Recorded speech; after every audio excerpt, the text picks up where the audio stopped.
కండువాలు వేశారు. మన పిఠాపురం దెబ్బకు బెదిరిపోయినట్టున్నారు.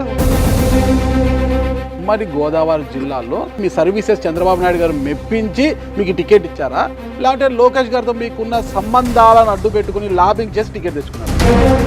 మీకు ప్రధాన ప్రత్యర్థి వైఎస్ఆర్ కాంగ్రెస్ పార్టీ ఉంటుందేమో అని అందరూ అనుకున్నారు. వారు చూస్తే మేము పోటీ చేయబోమన్నారు. మీరేమైనా వాళ్ళని భయపెట్టారా?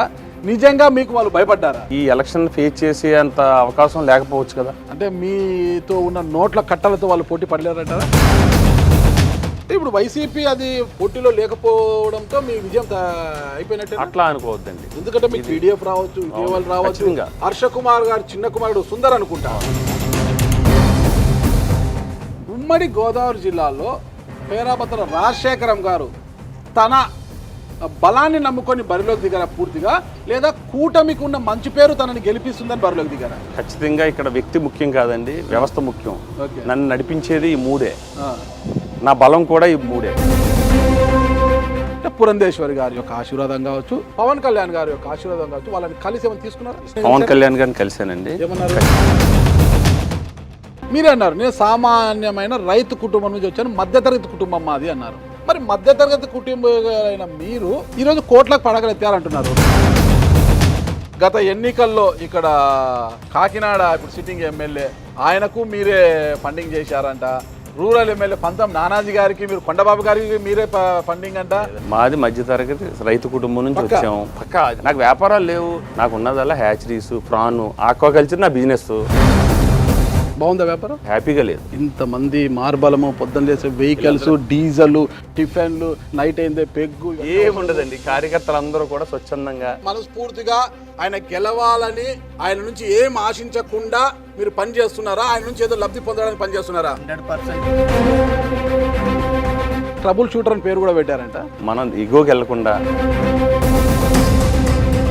మరి 2024లో ముమ్మడివరం నుంచి కాకుండా కాకినాడ రూరల్ టికెట్ ఎందుకు ఆశించారు? ఆ రోజు పరిస్థితులు ఏంటంటే అండి, మరి ఏం ఆశించకుండానే లోకేష్ గారి యువగలం పాదయాత్ర ఈ గోదావరి జిల్లాలో అంతా మీరే పర్యవేక్షించారా? ఏమి ఆశించకుండానే చంద్రబాబు నాయుడు గారి ఎలక్షన్ ప్రచార కార్యక్రమంలో మీరు కార్యనిర్వహణ అధికారిగా నిర్వహించారంటారా? నేను ఎప్పుడు అవకాశాల గురించి నేను పనిచేయలేదండి. సరే, గతంలో ఎన్నో అవకాశాలు చేజారిపోయి ఈసారి ఎమ్మెల్సీ రూపంలో తలుపు తట్టింది. విజయ అవకాశాలు ఎలా ఉన్నాయంటారు? కూటమి అభ్యర్థిగా నేను అనౌన్స్ చేసినప్పుడే నా విజయం తథ్యమండి. ఎందుకంటే ఈ రాష్ట్రాన్ని కుక్కలు చించిన విస్తరలా చేశాడు జగన్మోహన్ రెడ్డి. ఒక సంక్షేమం అన్న ముసుగులో ఈ రాష్ట్రాన్ని, మేము 2001-2లో నేను జార్ఖండ్ వెళ్ళామని. అక్కడ వాళ్ళు అన్నారు, మీరు ఎక్కడంటే ఆంధ్రప్రదేశ్ అంటే, వాళ్ళు ఒకటే అన్నారండి, ఒక్క సంవత్సరం అలాంటి సీఎం మాకు కావాలని అడిగారు. మరి వైసీపీ సుందర్కి పూర్తి స్థాయిలో మద్దతు ప్రకటిస్తే మీ గెలుపు నల్లేరుపైన అడిగి అవుతుందా? ఎట్టి పరిస్థితులు అవ్వదండి. ఎమ్మెల్సీ అయిపోయారు. పేరాబత్తుల రాజశేఖరం నేను పిఎఫ్ అమౌంట్ ఎక్కడ పోయింది? మా ఖాతాలలో జమ కాలేదు, మా డబ్బులు మాకు ఇప్పించండి. పెండింగ్ ఉన్నాయి, పెండింగ్ ఉన్నాయి, ఇవన్నీ మాకు ఇప్పించండి మహాప్రభు అంటున్నారు. ఆ సమస్యల మీద మీరు మండలిలో మాట్లాడగలరా? కూటమి అభ్యర్థిగా, కూటమి ఎమ్మెల్సీగా మాట్లాడగలరా? మాట్లాడేంత దమ్ము ఉంటుందా? మంత్రులు కావచ్చు, ఎమ్మెల్యేలు కావచ్చు, వాళ్ళందరూ కూడా మీతో సఖ్యతగా ఉంటూ నిజంగా మీ విజయం కోసము తాపత్రపడుతున్నారా? ఈ రోజు నేను నెగ్గుతానని నేను ధైర్యంగా చెప్తున్నానంటే వారే. రూరల్ ఎమ్మెల్యే పంతం నానాజీ గారు అంతగా ప్రయత్నించడం లేదు, ఎప్పటికైనా నాకు రిటర్న్ కాబోతాడు. ఇప్పుడు ఎమ్మెల్సీ అయితే 2029లో ఎమ్మెల్యే టికెట్ ఆశించడం.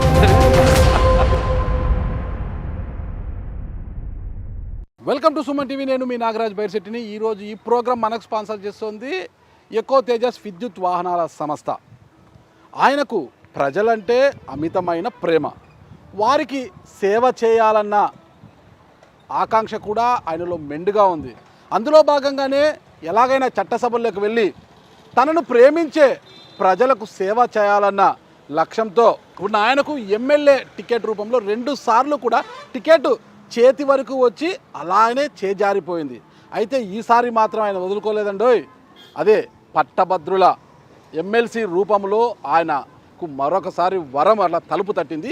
మరి టికెట్ అందిపుచ్చుకున్న ఆయన మరి చట్టసభలకు వెళ్ళి ప్రజలకు సేవ చేస్తారా లేదా, ఎమ్మెల్సీ అయ్యాక ఏమి చేయబోతారు అన్న పూర్తి వివరాలు తెలుసుకోవాలంటే ఈ గెస్ట్ హౌస్లో ఉన్న ఆయన వెళ్ళి మనం పలకరించాలి, ఆయనతో అడిగి వివరాలు తెలుసుకోవాలి. ఆయన ఎవరో కాదు, ఉమ్మడి అంటే ఉభయ గోదావరి జిల్లాల తెలుగుదేశం పార్టీ పట్టభద్రుల నియోజకవర్గ ఎమ్మెల్సీ అభ్యర్థి పేరాబత్తుల రాజశేఖరం గారు ప్రస్తుతం ఆయన లోపల ఉన్నారు. ఆయన అడిగి ఆయన రాజకీయ అరంగేట్రం గురించి, ఆయన ఎమ్మెల్సీ అయిన తరువాత ఎలా న్యాయం చేయబోతున్నారు, ప్రజలకు కావచ్చు పట్టభద్రులకు కావచ్చు ఏం చేయబోతున్నారు అన్న పూర్తి వివరాలు తెలుసుకుంటాం. ఒకసారి నన్ను ఫాలో కండి.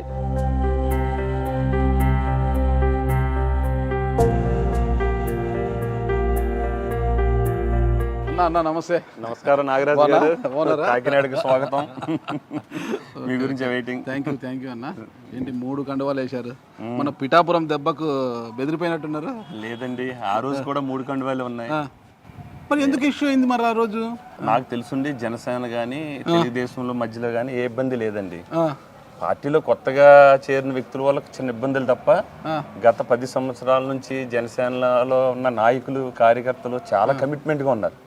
చాలా చాలా ఎందుకంటే పవన్ కళ్యాణ్ గారు ఆశయాలని ఆలోచనలు కానీ ఎక్కడ కూడా చిన్న ఇబ్బంది లేకుండా వారు సహకరిస్తున్నారు. అందులో అలాగే తెలుగుదేశం నాయకులు కూడా చాలా కమిట్మెంట్ ఉన్నారండి. మధ్యలో పార్టీలో కొత్తగా జాయిన్ అయ్యే బీజేపీ కూడా చాలా బాగా చేస్తున్నారు. లేదు బీజేపీ నిజంగా చెప్పాలంటే వాళ్ళ సిద్ధాంతం కమిట్మెంట్ చాలా సిన్సియర్. సైకిల్కి ఒకవైపు కాషాయపు కమలము, మరోవైపు గ్లాసు అండగా నిలబడ్డట్టుగా పిల్లర్స్ లాగా చూపిస్తున్నారు. ఖచ్చితంగానండి, ఇప్పుడు జరిగేది అదే కదా.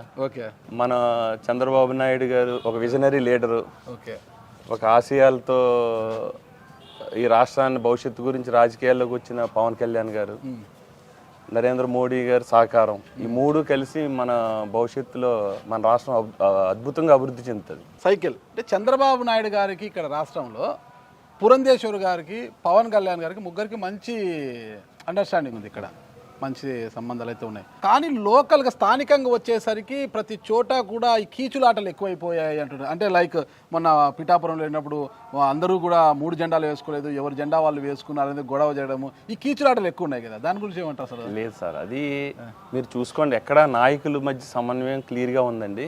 చిన్న ఇప్పుడు మనం ఒక కుటుంబంలో అన్నదమ్ముల మధ్యనే చిన్న వస్తాయి ఇబ్బందులు. ఇది మాది ఒక కుటుంబం, ఇది పెద్ద ఉమ్మడి కుటుంబం. మా నాయకులు ఎలా చెప్తే అలాగే మేము అందరం సర్దుబాటు చేసుకుంటాం. అంటే చిన్న అది టీ కప్పులో తుఫాన్ అంటారు కదా, అంతకంటే చిన్నది. తుఫాన్ ఎప్పుడు తీరం దాటుతుంది అది మళ్ళా చూద్దాం. మనం ముఖ్యమైన ఘట్టంలోకి మనం వస్తాము. ఇప్పుడు పట్టభద్రుల ఎమ్మెల్సీ నియోజకవర్గానికి సంబంధించి ఎన్నికలు జరగబోతున్నాయి కదా. అంటే ఉమ్మడి పాగో తూర్పుగోదావరి జిల్లా, పశ్చిమ గోదావరి, ఉమ్మడి గోదావరి జిల్లాల్లో ఈ ఎమ్మెల్సీ పట్టభద్రుల నియోజకవర్గ ఎమ్మెల్సీ టికెట్ చాలామంది ఆశించారు, కూటమి నుంచి చాలామంది ఆశించారు. కానీ మీకే ఈ టికెట్ దక్కడానికి అంటే చంద్రబాబు నాయుడు గారిని మీరు మెప్పించి తెచ్చుకున్నారు, అంటే మీ సర్వీసెస్ చంద్రబాబు నాయుడు గారు మెప్పించి మీకు టికెట్ ఇచ్చారా, లేదంటే లోకేష్ గారితో మీకున్న సంబంధాలను అడ్డు పెట్టుకుని లాబింగ్ చేసి టికెట్ తెచ్చుకున్నారా? లేదు, లాబింగ్ కాదండి. నేను 2001 నుంచి స్వర్గీయ లోక్సభ స్పీకర్ జిఎంసి బాలయ్య గారు అనుచరులుగా మేము పనిచేసామండి, ఒక సామాన్య కార్యకర్తగా. అప్పటి నుంచి ఇప్పటి వరకు కూడా పార్టీ ఏ లైన్ ఇస్తే ఆ లైనే చేసామండి. పదవుల గురించి ఏ రోజు నేను ఆశించలేదు. చాలా అవకాశాలు వచ్చినాయి, అవకాశాలు చేజారినాయి కూడా. అయినా నేను ఎప్పుడు మా నాయకుడు చంద్రబాబు నాయుడు గారు ఒక నాయకత్వంలో పనిచేయాలనేది ఒక ఏకైక కారణం. ఏ పక్క చూపు చూడలేదు. ఖచ్చితంగా పార్టీ అధికారంలో ఉన్న ప్రతిపక్షంలో ఉన్న పార్టీ ఏ సిద్ధాంతాలతో మమ్మల్ని నడిపించిందో ఆ సిద్ధాంతాలకు కట్టుబడి మేము పనిచేసామండి. అదే ఒక చంద్రబాబు నాయుడు గారి దృష్టిలో పడి నా కమిట్మెంట్ కానీ నా యొక్క నిస్వార్థంగా చేయటాన్ని చూసి నాకు ఈ అవకాశం ఇచ్చారు. సరే, 3 పార్టీలలో కూడా మీలాగా కమిట్మెంట్తో పనిచేసిన వారు ఉంటారు. ఇక్కడ 3 జెండాలు ఉన్నాయంట, 3 జెండాలు కలిపి ఉన్నాయి, కూటమిగా ఉంది. కానీ ఇక్కడ పసుపు జెండా నీడన ఉన్న మీకే ఎందుకు వచ్చింది ఆ టికెట్ వాళ్ళకి కాకుండా? ఏంట మతలబ్ ఏంటనేది ఎవరికి అర్థం కావడం లేదు. లేదండి, మనం చూసుకుంటే ఇప్పుడు ఈ 2 జిల్లాల్లో జనసేనకి పదవులు వచ్చినాయి, బీజేపీకి ఇచ్చారు. వారి రేషియోలో ఖచ్చితంగా అందరికీ పదవులు వస్తాయండి. ఎందుకంటే ఈస్ట్ వెస్ట్ గ్రాడ్యుయేట్స్ ఎమ్మెల్సీ అనేటప్పటికీ ఇక్కడ ఎక్కువ గ్రాడ్యుయేట్స్ కూడా ఉండడం జరిగింది. కాబట్టి కొంచెం నేను ఉత్సాహంగా కొంచెం యువతకి ప్రాధాన్యత ఇవ్వాలన్న ఉద్దేశంతో చంద్రబాబు నాయుడు గారు, పవన్ కళ్యాణ్ గారు, పురంధేశ్వరి గారు ముగ్గురికి కూడా నేను ధన్యవాదాలు తెలుపుకుంటున్నాను. కూటమి అభ్యర్థిగా నేను ప్రకటించినందుకని. ఓకే, సరే, కూటమి అభ్యర్థిగా మిమ్మల్ని ప్రకటించారు, అది సంతోషమే. కానీ మీకు ప్రధాన ప్రత్యర్థి వైఎస్ఆర్ కాంగ్రెస్ పార్టీ ఉంటుందేమో అని అందరూ అనుకున్నారు. వారు చూస్తే మేము పోటీ చేయబోమన్నారు. వారు పోటీ చేయబోమంటే అర్థం కావడం లేదు. మీరేమైనా వాళ్ళని భయపెట్టారా? నిజంగా మీకు వాళ్ళు భయపడ్డారా? భయపెట్టడం అనేది ప్రజాస్వామ్యంలో ఎవరి వల్ల అవ్వదు. అవునా?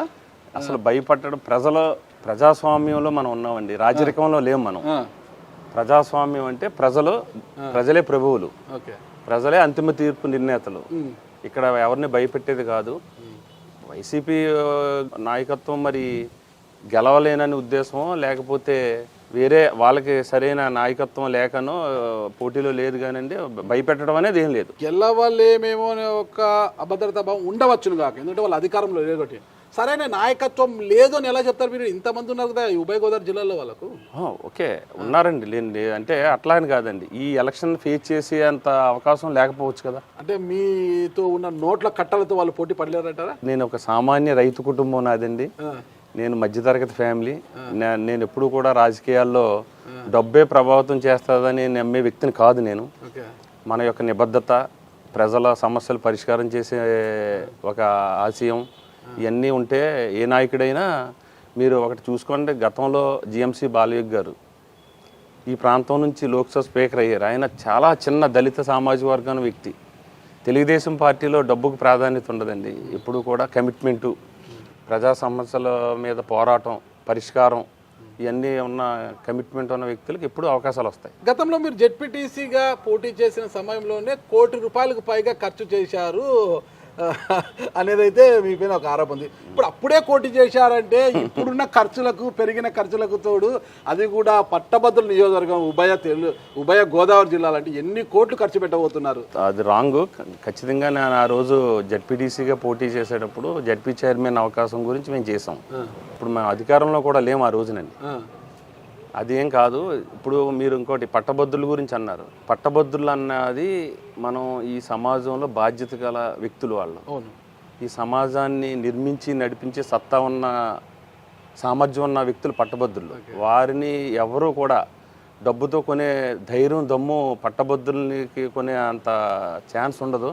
డబ్బు అనేది ఈ ఎలక్షన్లో ప్రభావితం చేయదు అనేది నా ప్రధాన నమ్మకం. పట్టభద్రులే కాదండి, ప్రజలు కూడా డబ్బులు తీసుకోరు. ప్రజలు డబ్బులు తీసుకునేలా తయారు చేసింది రాజకీయ నాయకులు. వాళ్ళ అవసరాల కోసము, వారి పదవి ఆకాంక్ష కోసము, వాళ్ళ పదవి ఆకాంక్ష తీర్చుకోవడానికి వాళ్ళని వాళ్ళ వైపు బానిసలుగా మార్చుకుంది ఈ రాజకీయ నాయకులే. మరి దానికి మీరు అతిథులేం కాదు కదా. అందులో పట్టభద్రులు ఉంటారు, నేను కూడా ఒక పట్టభద్రునే. పట్టభద్రులు ఉంటారు, సామాన్యులు ఉంటారు.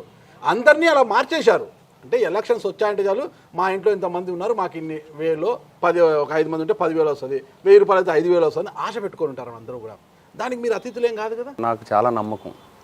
ప్రజాస్వామ్యం విలువలు కూడా మనం కాపాడవలసిన బాధ్యత ఉంది. మీరు చెప్పిన దాంట్లో కొంత నిజం ఉంది. కొంతేనా? కొంత నిజం, పూర్తి నిజం కాదండి. పూర్తి నిజం ఎందుకు కాదు? పూర్తి నిజం ఎందుకు కాదంటే డబ్బే ప్రభావితం చేస్తే మన కూటమి నెగ్గదు. ఓకే, జగన్మోహన్ రెడ్డి దగ్గర ఉన్న డబ్బు ప్రభావం, అధికార ప్రభావం చూస్తే దాని ముందు జగన్మోహన్ రెడ్డి గారి మీద వచ్చిన పూర్తి వ్యతిరేకత కూటమి ఓట్లు పడాయి. ఇక్కడ జరిగింది ఏంటి? కూటమి జగన్ అనుకున్నప్పుడు మాకు జగన్ వద్దు, కూటమి కావాలని ప్రజలు నిర్ణయించుకున్నారు కాబట్టి కూటమికి ఓట్లు పడినాయి. ఇప్పుడు పరిస్థితి వేరే.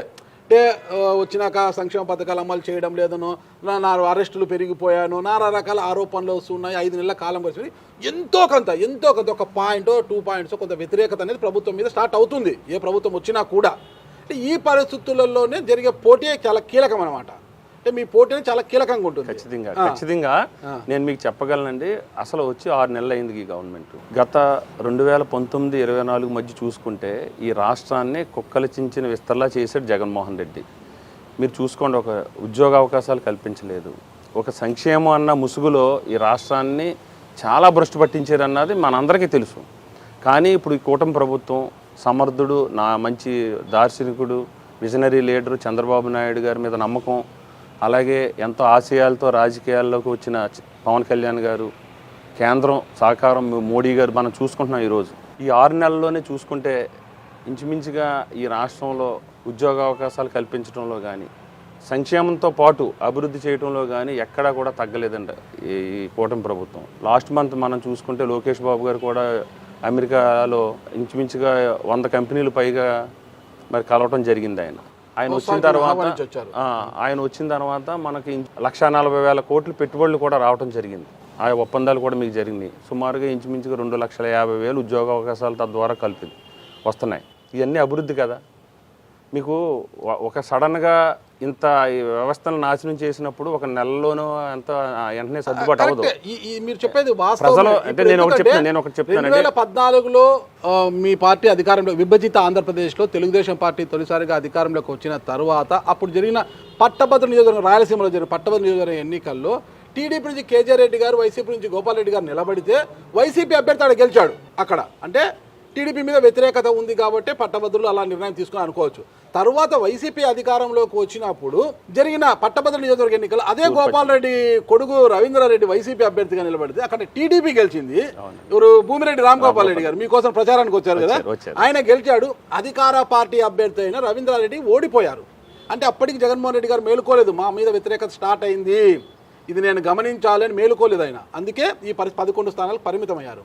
ఇప్పుడు మీ ఎన్నిక కూడా చాలా కీలకం అన్నమాట. నిజంగా ఈ 5 నెలల కాలంలో అన్ని వర్గాలను పక్కన పెడితే పట్టభద్రులు సంతృప్తికరంగా ఉన్నారా లేదా అని తెలుసుకోవాలంటే మీ విజయమే నిర్ణయిస్తుంది. ఖచ్చితంగా ఓకే, ఖచ్చితంగా మా విజయం తథ్యం అండి. ఎందుకంటే కూటమి ప్రభుత్వం చాలా బలంగా ప్రజల ఆకాంక్షలకి వాళ్ళ ఆశయాలకు అనుగుణంగా పనిచేస్తుంది. ఇప్పుడు వైసీపీ అది మనకు ఇక్కడ పోటీలో లేకపోవడంతో మీ విజయం అయిపోయినట్టే అట్లా అనుకోవద్దండి. ఎందుకంటే మీకు పీడిఎఫ్ రావచ్చు, విజయవాడ రావచ్చు.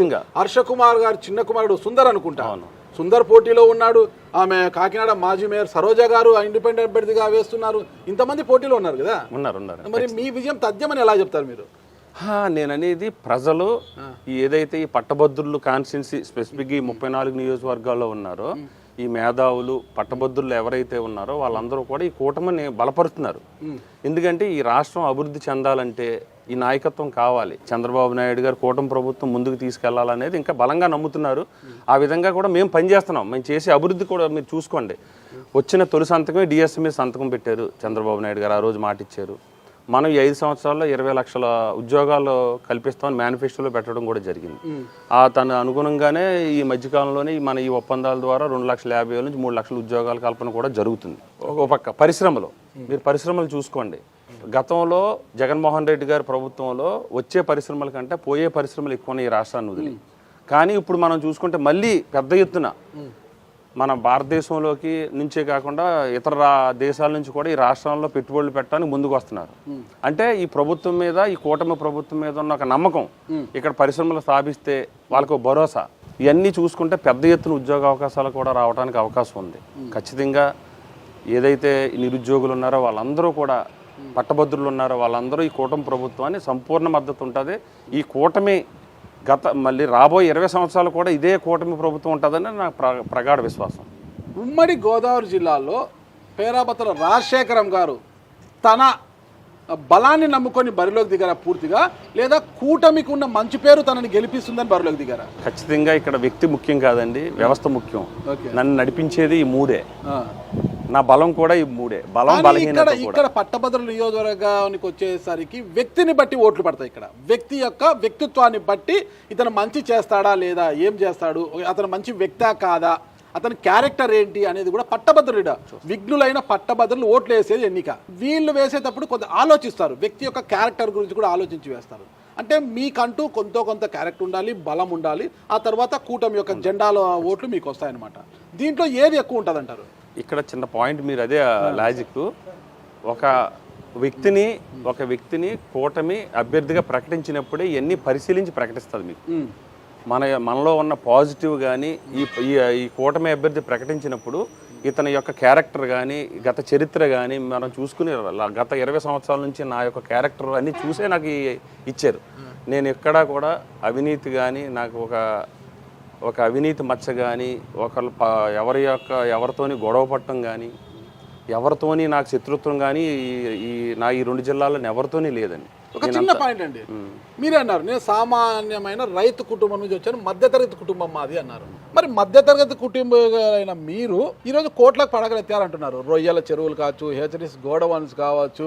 గత ఎన్నికల్లో ఇక్కడ కాకినాడ ఇప్పుడు సిట్టింగ్ ఎమ్మెల్యే ఆయనకు మీరే ఫండింగ్ చేశారంట. రూరల్ ఎమ్మెల్యే పంతం నానాజీ గారికి మీరు, కొండబాబు గారికి మీరే ఫండింగ్ అంట, పంతం నానాజీ గారికి మీరే ఫండింగ్ అంట. మరి ఇన్ని కోట్లు ఎలా వచ్చి ఈరోజు లావిష్గా ఉంటున్నారు? లేదండి. రాజశేఖరం గారు ఖచ్చితంగా మాది మధ్యతరగతి రైతు కుటుంబం నుంచి వచ్చాము. పక్కా అది మా తాతగారు, మేమైతే మా మధ్యతరగతి నాన్నగారు. అండి. నేను కానీ మధ్యతరగతిలో ఉన్నాను. నేను అనేది ఖచ్చితంగా నేను చెప్తానండి.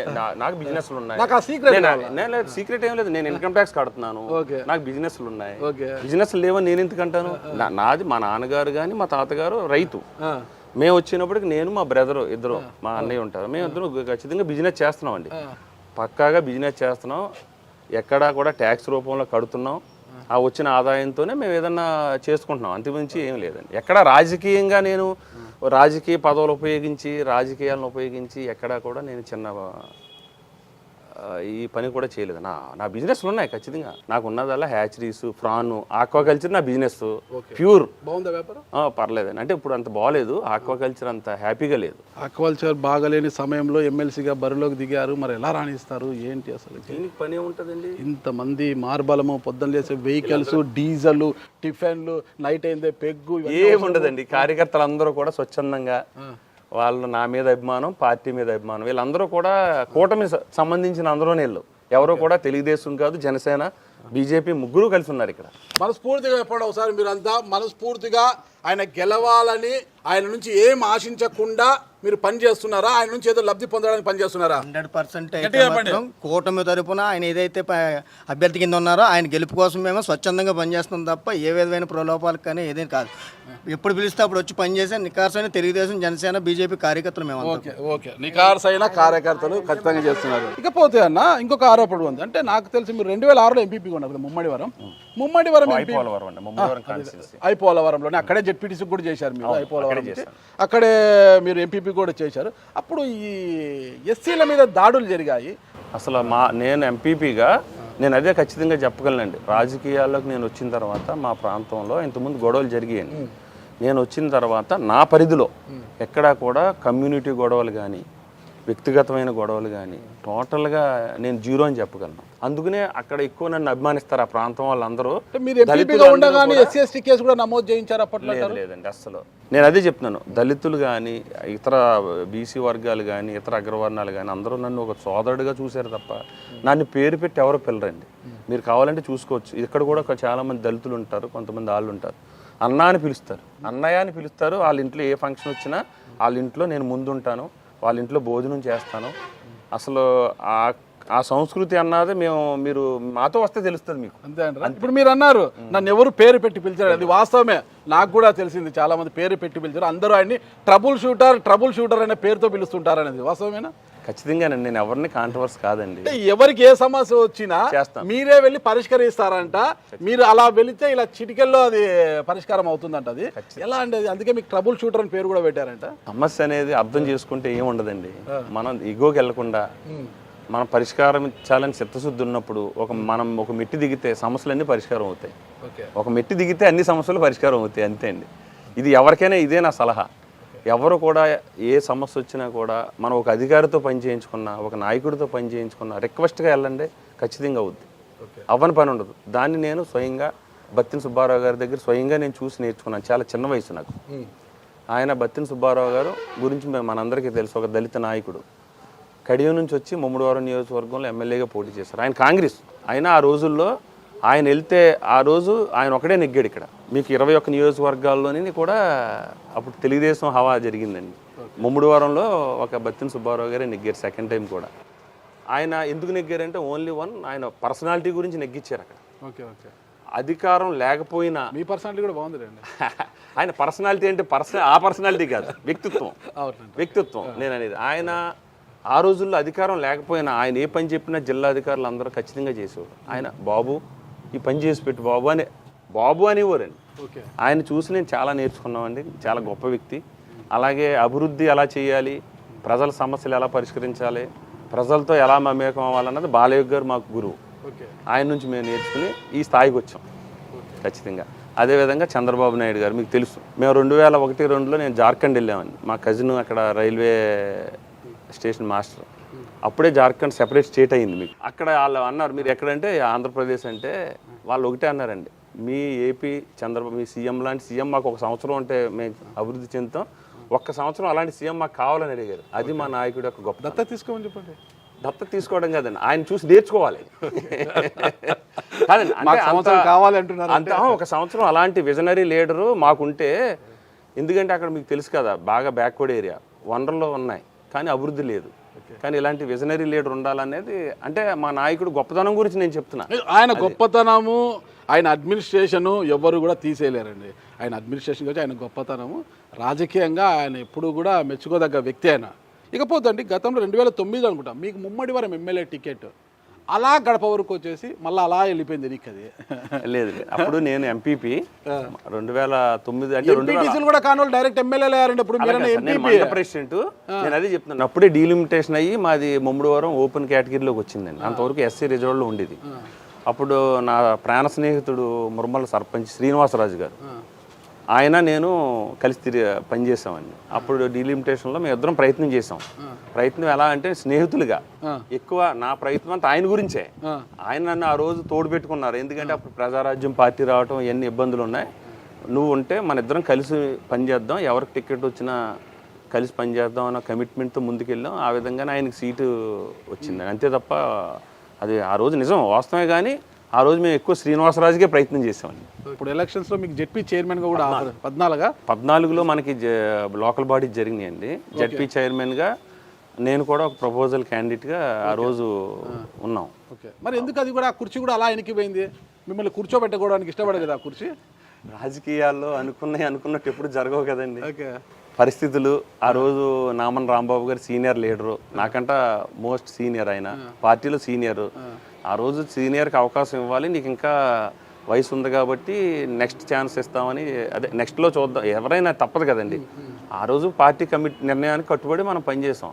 మరి 2024లో ముమ్మడివరం నుంచి కాకుండా కాకినాడ రూరల్ టికెట్ ఎందుకు ఆశించారు? ఆ రోజు పరిస్థితులు ఏంటంటే అండి, ముమ్మడివరం అనేది నేను ఎప్పుడు ఇంకా తర్వాత శ్రీనివాసరాజు తర్వాత ఆయన నాకు బాగా ప్రాణ స్నేహితుడు డాక్టర్ సుబ్బరాజు గారు. ఎప్పుడు అక్కడ ఆలోచనే నాకు లేదండి. స్నేహితుడా గురువా? స్నేహితుడండి, ప్రాణ స్నేహితుడు, గురువు కాదండి, స్నేహితుడే. ఆయనకు బినామీ అంటారు? లేదండి, ఆయన మా ఇద్దరం సమానం, ఒకే ఫీల్డ్ ఉన్నాం, ఆక్వాకల్చర్. ఆయనకు బినామీ, ఒకరికి ఆయన బినామీ కాదు, ఆయన ఒకరికి బినామీ ఉండరు. ఆయన చాలా ఫెయిర్గా ఉంటారండి, చాలా ఆనెస్టీ పొలిటీషియన్. అది కాదు చెప్పాల్సింది, మీరు ఒకరికి బినామీ కాదు, నా నుంచి నేను ఎవరికి బినామీగా ఉండను. ఆయన ఉండరు, ఆయనకి ఎవరికి అవసరం లేదు. ఓకే, నేను అనేది సుబ్బరాజు గారి గురించి. చాలా ప్రేమ అనుకుంటా సుబ్బరాజు గారు అంటే. ఖచ్చితంగానండి, ఆయన అంటే నిజంగా ఆయన గురించి చెప్పడం కన్నా ఆయన గురించి ఎక్కువ చెప్తున్నారు. లేదండి, అలాంటి మనిషి. పాలిటిక్స్ లో కొంచెం ఎదుటి వ్యక్తిని బాగా మెచ్చుకుంటున్నారంటే మీ మంచితనం గురించి ఆలోచించారు ఇక్కడ. అట్లే లేదండి, వాస్తవమే మాట్లాడదాం. కాకినాడ ఆ రోజు రూరల్ రావడానికి ఇక్కడ కొన్ని పరిస్థితులు, కొంచెం గ్యాప్ రావటం, పార్టీ ఆ రోజు మీకు తెలుసు ఆ రోజు పరిస్థితులు ఎలా ఉన్నాయో తెలుగుదేశం పార్టీ గురించి. కొంతమంది భయంతో జెండా పట్టుకోవటానికి కూడా ఆ రోజు భయపడే పరిస్థితులు. ఆ రోజు మా నాయకుడు చంద్రబాబు నాయుడు గారు పిలుపు మేరకు ఇక్కడ కార్యక్రమాలు చేయమన్నారు తప్ప సీటు గురించి కూడా ఆ రోజు నేను ఎప్పుడు ఆశించలేదండి. ఇక్కడ చాలా సీనియర్ లీడర్స్ ఉన్నారు, 4 సార్లు పోటీ చేసే పిల్లి అనంతలక్ష్మి సత్యనారాయణమూర్తి గారు ఉన్నారు, ఇంకా చాలామంది, శ్రీనివాస బాబా కానీ, నుల్కుర్తి వెంకటేశ్వరరావు గారు, వాసిరెడ్డి యేసుదాసు, ఇలాంటి లీడర్స్ అందరూ మేము కలిసి పనిచేస్తాం. ఎలక్షన్ సమయంలో సీనియర్ జూనియర్ అనేది కాదు, కమిట్మెంట్ ఉన్న లీడర్ ఎవరిని ప్రజలు ఆదరిస్తారు అన్నదే ఉంటుంది తప్పితే సీనియరా జూనియర్ అనేది కాదు ఇక్కడ. మరి ఏం ఆశించకుండానే లోకేష్ గారి యువగలం పాదయాత్ర ఈ గోదావరి జిల్లాలో అంతా మీరే పర్యవేక్షించారా? ఏమి ఆశించకుండానే చంద్రబాబు నాయుడు గారి ఎలక్షన్ ప్రచార కార్యక్రమంలో మీరు కార్యనిర్వహణాధికారిగా నిర్వహించారంటారా? నిజంగానే మీరు చూసుకోండి, 2001 నుంచి కూడా చూస్తున్నాం కదా, చాలా అవకాశాలు వచ్చినట్టే వచ్చి చేజారిని అని మీరే చెప్తున్నారు. నేను ఎప్పుడు అవకాశాల గురించి నేను పనిచేయలేదండి. మా పార్టీ సిద్ధాంతం, పార్టీ లైను, మా నాయకుడు ఏ పిలిపిస్తే ఆ మేరకే పనిచేసాం. అది గుర్తించే నాకు ఈరోజు ఈ అవకాశం వచ్చింది. ఇది కూడా అక్కడ అవకాశాలు చేజారిపోయి కాబట్టి ఎన్నికల సమయంలో కూడా కాపులనంతా ఈ ప్రాంతంలో ఏకతాటిపైకి తీసుకువచ్చి కూటమి అభ్యర్థులకు ఓట్లు వేయించడములో చాలా ముఖ్య పాత్ర పోషించారు మీరు. కాబట్టే ఈరోజు ఈ ఎమ్మెల్సీ టికెట్ మీకు వచ్చింది అనుకోవచ్చా? అట్లా లేదండి, కూటమికి ఆ రోజు కమ్యూనిటీకి లేదండి. ఆ రోజు పవన్ కళ్యాణ్ గారు ఉన్నారు, చాలా అద్భుతమైన నాయకుడు. మన చంద్రబాబు నాయుడు గారు, పవన్ కళ్యాణ్ గారు ఉండొచ్చు, ఇక్కడ క్యాడర్ నడిపించే బాధ్యత కూడా ఒకరు తీసుకోవాలి కదా. కాపులను నడిపించే బాధ్యత కూడా పవన్ కళ్యాణ్ గారు పిలుపునిస్తారు. కాపుల్ని తీసుకోవడంలో ఆయన ఒక సామాజిక వర్గానికి నాయకుడు, అన్ని సామాజిక వర్గాలు ఆయన ఒక కాపు సామాజిక వర్గం చెందిన వారు కావచ్చు. ఆయన అందరికీ కావాల్సిన నాయకుడు ఆయన. కాపులను పవన్ కళ్యాణ్ వైపు నడిపించడానికి కూడా మీలాంటి వారి చొరవ అయితే ఉండాలి కదా. అంటే అందరం కలిసి పనిచేసామండి. అక్కడ కాపు అనే లేదు, మేము అందరూ ఇక్కడ బీసీలు ఉన్నారు, ఎస్సీలు ఉన్నారు, అదర్ ఓసీస్ ఉన్నారు, అందరం కూడా ఈ కూటమి ప్రభుత్వం గురించి కలిసి పనిచేసాం. కలిసి పనిచేసేదానికి నేను ఒక మార్గం. కోడిపందాలు బాగా ఆడతారండి ఇక్కడ? అంటే ఈస్ట్ వెస్ట్లో వాస్తవమే కదండి. అమ్మో, నాకు భయపడే అంటే అంటే అంటే ఏంటి అంటారేమో అనుకున్నాను నేను. లేదు లేదండి, కోళ్ళ పందాలు అంటే ఏంటంటారేమో. అలా ఎందుకంటే నేనైతే నిజమే కదండి. అదేమి నేను అబద్ధం చెప్పినంత మాత్రం అవ్వదు. ఫస్ట్ నుంచి ఒక ట్రెడిషనల్గా పండగలకి వెస్ట్ గోదావరి కానీ ఈస్ట్ గోదావరి కానీ కోడి పందాల అనేది ఒక ఆ 3 రోజులు సాంప్రదాయంగా వస్తుంది. అది అందరికి తెలిసిన విషయమే. కానీ ఈ ప్రాంతంలో కోళ్ళ పందాలు నిర్వహించాలంటే వేదిక ఎక్కడ, ఏ మైదానం అయితే బాగుంటుంది, వెన్యూ ఎక్కడ అనేది డిసైడ్ చేసేది మీరే అంటే కదా? లేదు లేదండి, నాకు నేను మళ్ళీ చెప్తున్నాను మీకు, కోడి పందాలు కోడి పుంజుని పెంచడం కానీ నేను చూస్తే చూడొచ్చు కానీ నాకు అలవాట్లేదు. ఓకే, అంటే గ్రౌండ్ డిసైడ్ చేయడం లేదండి, అసలు మనకు లేదండి. గ్రౌండ్ ఎప్పుడు చూడండి, నేను ఎప్పుడు గ్రౌండ్లోనే కనిపించను మీకు. ఎప్పుడైనా స్టార్టింగ్ టైంలో ఫ్రెండ్స్ వస్తే వెళ్ళి కనిపించి వచ్చేస్తానండి, అంతే తప్ప కోడి పందాలు అంత ఇంట్రెస్ట్ కాదు నాకు. సరే, గతంలో ఎన్నో అవకాశాలు చేజారిపోయి ఈసారి ఎమ్మెల్సీ రూపంలో తలుపు తట్టింది. విజయ అవకాశాలు ఎలా ఉన్నాయంటారు? నా విజయం కూటమి అభ్యర్థిగా నేను అనౌన్స్ చేసినప్పుడే నా విజయం తథ్యమండి. ఎందుకంటే ఈ 34 నియోజకవర్గంలో జనసేన, బీజేపీ, తెలుగుదేశం కూటమి నాయకులు, కార్యకర్తలు వారి స్థాయికి మించి నా విజయాన్ని కృషి చేస్తున్నారు. ఖచ్చితంగా ఈ విజయం మా కూటమి విజయంగానే నేను భావిస్తున్నాను. సార్, మీరు ఉన్నారు, హర్షకుమార్ చిన్నకుడు సుందర్ కూడా స్వతంత్ర అభ్యర్థిగా బరిలోకి దిగి ఎట్లా వైసీపీ పోటీ బరిలో లేదు కాబట్టి వైసీపీ మాకు మద్దతు ఇవ్వబోతోంది అని ప్రచారం చేసుకుని తిరుగుతున్నాడు కదా? అవ్వచ్చు, మరి ఆయన వ్యక్తిగతం కదండి, ఆయన పోటీ చేయొచ్చు. ప్రజాస్వామ్యంలో ఎవరైనా పోటీ చేయొచ్చు. అందులో వైసీపీ సుందర్కి పూర్తి స్థాయిలో మద్దతు ప్రకటిస్తే మీ గెలుపు నల్లేరుపైన అవుతుందా, టఫ్ అవుతుందా? ఎట్టి పరిస్థితులు అవ్వదండి. ఎమ్మెల్సీ అయిపోయారు, ఎమ్మెల్సీ అయ్యారని కాదు, అవకాశాలు మాకు ఎక్కువ ఉన్నాయి. ఖచ్చితంగా పేరాబత్తుల రాజశేఖరం నేను లేదండి, ఎందుకంటే ఈ గ్రాడ్యుయేట్స్ ఎవరైతే మేధావులు ఉన్నారో ఈ విజయం, ఈ ఎన్డీఏ కూటమి ఇంత విజయం సాధించిందంటే వాళ్ళ ప్రాధాన్యత ఇందులో చాలా భూమికి ఎక్కువ ఉంది. మీరే చెప్పారు, ఉత్తర రాయలసీమ, పశ్చిమ రాయలసీమ, తూర్పు రాయలసీమ, అలాగే ఉత్తరాంధ్ర, ఈ 3 కూడా ఎలక్షన్లో ఇంచుమించుగా గ్రాడ్యుయేట్స్ ఎలక్షన్లో మనం కూటమి విజయం సాధించింది. ఆ రోజు తెలుగుదేశం విజయం సాధించింది. అంటే పట్టభద్రులు అందరూ కూడా ఎవరైతే మేధావులు ఉన్నారో ఈ నాయకత్వాన్ని కోరుకున్నారు, భవిష్యత్తులో కూడా ఆ నాయకత్వాన్ని బలపరుస్తారనేది మా నమ్మకం. మండలి అంటే పెద్దల సభ, మీకు తెలిసిందే. అసెంబ్లీ అంటే శాసనసభలో ఒక అంశం మీద, ఒక బిల్లు మీద చర్చ జరిగిన తర్వాత అది మండలికి పంపితే పెద్దలంతా కూర్చొని దానికి ఆమోదం ముద్ర వేయాలి. అప్పుడు ఆ బిల్లు ఆమోదం పొందినట్టు అవుతుందన్నమాట. కానీ ఒక్కొక్క రంగానికి సంబంధించి అక్కడ నిపుణులైన వారు ఉండాలి ఆడ మండలిలో మాత్రం. ఖచ్చితంగా అది ఏమైపోయిందంటే శాసన మండలి అనేది ఒక రాజకీయ పునరావాస కేంద్రం అయిపోయింది. ఎమ్మెల్యే టికెట్లు రాని వాళ్ళు, పెద్ద కార్పొరేషన్ పదవులు రాని వాళ్ళు, ముందు నుంచి పార్టీలో చాలా గొప్పగా పనిచేసిన వారందరినీ కూడా ఎక్కడ పునరావాస కేంద్రం కల్పించాలి అంటే ఫస్ట్ ఆఫ్ ఆల్ ఎమ్మెల్సీ చూసారు, అంటే టీటీడీ బోర్డు మెంబర్ చూస్తారనమాట. వాళ్ళందరినీ తీసుకొచ్చి మండలిలోకి చేర్చేస్తున్నారు. నిపుణులు ఒకరో ఇద్దరు తప్పితే పెద్దగా కనిపించారు అక్కడ. ఆ రంగాల మీద, ఆ సబ్జెక్టు మీద కూలంకషంగా మాట్లాడే నిపుణులు అలాంటి మండలిలోకి మీరు వెళ్ళబోతున్నారు. మరి మీ మార్క్ ఎలా చూపిస్తారు? అసలు మీకు ఎందులో అనుభవం ఉంది మాట్లాడడానికంటే? ఖచ్చితంగానండి, ఈ నిరుద్యోగ సమస్య మీద నాకు కొంత అవగాహన ఉంది. పశ్చిమ గోదావరి, తూర్పు గోదావరిలో ఎక్కువ గ్రాడ్యుయేట్స్ ఉన్నారు మనకి. మీరు నిరుద్యోగి కాదు కదా, వాళ్ళ మీద అవగాహన ఎలా ఉంది మీకు? నేను నిరుద్యోగి అంటే ఎలా కాదనుకుంటున్నారు మీరు? ఎందుకు ఉండకూడదు? వ్యాపారం ఉన్నాయి, రొయ్యల చెరువులు ఉన్నాయి, ఇంత పెద్ద ఇప్పుడు నేను వ్యాపారవేత్తనే, నేను ఉద్యోగ అవకాశాలు కల్పిస్తున్నాను కదండి నా స్థాయిలో. నేను కొంతమందికి ఉపాధి కల్పిస్తున్నాగా. నా దగ్గరికి చాలామంది, ఎందుకంటే మాకు హ్యాచరీస్లో సైన్స్, మనకి అగ్రికల్చర్ సైన్స్ స్టూడెంట్స్ అవసరం ఉంటారు. వాళ్ళకి మేము ల్యాక్స్ మీద శాలరీస్ ఇస్తాం, ఎందుకంటే టెక్నీషియన్ అని మన ఉంటారు. మా దగ్గర కూడా ఇంచుమించుగా టెక్నికల్ పీపుల్ ఒక 30-40 మెంబర్స్ ఉంటారండి. నాన్ టెక్నికల్ పీపుల్ 400-500 మంది పనిచేస్తున్నారు. అందరూ డిగ్రీ చదివిన వాళ్ళు ఉన్నారు, డిగ్రీ చదవకుండా ఉన్న వాళ్ళు ఉన్నారు, అందరూ ఉన్నారు. వాళ్ళ బాధలు, సమస్యలు మాకు తెలుసు. ఎందుకంటే ఒక స్టూడెంటు ఇంచుమించుగా 20-25 సంవత్సరాలు కష్టపడి చదివి ఆ వయసులో ఉద్యోగం రాకపోతే ఆ బాధ ఏంటన్నది మేము చూసాం. ఖచ్చితంగా ప్రతి చదువుకున్న విద్యార్థి కూడా నిరుద్యోగిగా ఉండకుండా చదువుకున్న కాలేజీలోనే క్యాంపస్ సెలక్షనే వారి నైపుణ్యానికి తగ్గట్టుగా చేయాలని మా యువ నాయకుడు లోకేష్ బాబు గారు చాలా గట్టిగా ప్రయత్నం చేస్తున్నారు. మనం చూసుకుంటే విద్యా వ్యవస్థ, ఆయన విద్యాశాఖ మంత్రి, విద్యా వ్యవస్థను పూర్తిగా మార్చి పటిష్టమైన విద్యా వ్యవస్థను తీసుకురావాలని, అలాగే సెన్సస్ అనే ప్రోగ్రాం కూడా చేస్తున్నారు. ఇవాళ దేశంలో ఎక్కడా జరగట్లేదండి. ఇవాళ కొత్తగా మన రాష్ట్రంలో స్కిల్ సెన్సస్ అనే ప్రోగ్రాం స్టార్ట్ చేశారు. ఎందుకంటే ఎవరు ఏ నైపుణ్యంలో అర్హులై ఉన్నారో వాళ్ళందరికీ ఆ నైపుణ్యానికి తగ్గట్టుగా ఉద్యోగ అవకాశాలు కల్పించాలన్నదే లోకేష్ బాబు గారి ప్రయత్నం. రాబోయే రోజుల్లో ఖచ్చితంగా ఈ 2 జిల్లాల్లోనే కాదు, తెలుగు రాష్ట్రంలో, ఆంధ్రప్రదేశ్లో నిరుద్యోగం అనేది ఉండకుండా చేయాలన్నదే మా నాయకుడి ప్రయత్నం. ఖచ్చితంగా దాన్ని చేస్తాం. మా ప్రయత్నం గోదావరి జిల్లాలో పట్టభద్రులంతా మీకు ఓట్లేసి మీరేం చేస్తారు? పట్టభద్రులు అంటే ఊరికే డిగ్రీలు చదువుకొని బయట ఉండేవాళ్ళు కాదు, ప్రభుత్వ ఉద్యోగస్తులు ఉంటారు, ప్రభుత్వ ఉపాధ్యాయులు ఉంటారు, అందరూ వీళ్ళంతా కలిపి ప్రైవేట్ స్కూల్స్ ఎంప్లాయీస్ అందరూ ఉంటారన్నమాట. వాళ్ళందరి కోసం మీరేం చేస్తారు అసలుకి? ఈ 2 జిల్లాల్లో గ్రాడ్యుయేట్స్ చాలా ఎక్కువ మంది ఉన్నారు. అందులో ఉద్యోగస్తులు ఉన్నారు, మీరు అన్నట్టు నిరుద్యోగులు ఉన్నారు. నిరుద్యోగికి సంబంధించి ఫస్ట్ ప్రయారిటీ నేను ఖచ్చితంగా ఇస్తాం. ఎందుకంటే వాళ్ళకి ఉద్యోగ అవకాశాలు కల్పించేదానికి ఈ ప్రాంతంలో పరిశ్రమలు స్థాపించి ఐటీ రంగంలో కానీ సాంకేతిక రంగంలో కానీ ఎక్కువ పరిశ్రమలు తీసుకొచ్చేదానికి, తద్వారా ఈ ప్రాంతంలో ఉన్న నిరుద్యోగులందరూ ఉద్యోగ అవకాశాలు కల్పించడానికి నేను ప్రత్యేకమైన ఒక ప్లాన్ ఆఫ్ యాక్షన్తో ముందుకెళ్ళడానికి మేము ప్రయత్నం చేస్తున్నాం. అది ప్రభుత్వ పాలకుల సహకారంతో. రెండోది విద్యా వ్యవస్థ. నేను ఈ ప్రాంతంలో చూసినప్పుడు ప్రభుత్వ పాఠశాలలో ఇంకా మెరుగుపరచవలసిన సౌకర్యాలు ఉన్నాయి, స్టూడెంట్స్కి ఇవ్వాల్సిన ఫెసిలిటీస్ ఉన్నాయి, వాళ్ళకి ప్రోత్సాహాలు పెంచాలి, ఇంకా విద్యా వ్యవస్థను పటిష్టం చేయాలి. ఇవన్నీ మా దృష్టికి వచ్చిన సమస్యలు.